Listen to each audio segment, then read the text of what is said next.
So mga kamantex, nag-abot na kami diri sa simbahan mga kamantex na medyo ginimi naulahian ni mga kamantex. Ay ang brides naman ang gihatod sa altar mga kamantex na ang group nahatod na. So sige lang kaya nakaabot niya bunta, mapamaysugod ang misa. Pag mga paso-paso lang sa mga bridesmaid, wala may kasapon, kanina lang ang muna sapon, no? Ang bride ihatod sa iyang kapikas sa kinabuhi, si Rohel Mar.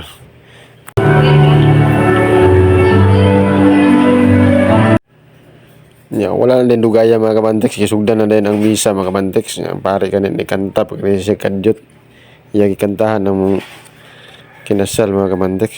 Sana po tingog mga pariya mga kamantex.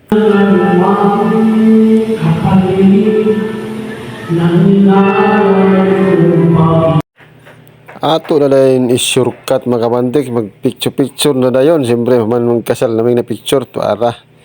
Por plaster na si kamantex, so, bani dunya kaya tawag sa akong sister na si Jube. Pitik dayon, tuara. Humana dayon. Pila ra mag-picture, so, panin manday, gidugangan man mo sa katao day para mag-picture otro. So, smile na po ta otro ani. Manghawag itong baba niya, sige smile. Sige lang kadyot na mabod ni pod. So larga, pitik na cameraman. Okay, thank you. Oy, nag-thank you naman ko na pamanday additional po, dugang na po, smile na po ta ani, additional na to smile ani oh. Sige lang ni dugang-dugang kada click na po tayo dugang. So larga na. Okay, smile. Unya mga kamantex na namin karon diretso sa reception diri sa Sophie Red Hotel mga kamantex. Nana ko mga kauban. Uban po na kong uyuan diri si Uncle Edgar ug yung asawa si Auntie Arlene. Diri siya nga side do. Mintas nagpapaabot mi diri mga kamantex. Na may dagan mga snack, nanguha sila snack. So nag-snack sa mi kay hapin-hapin lang sa tiyan ba. So magsugod na kamantex oh. Sayaw ba sayaw?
naman everybody!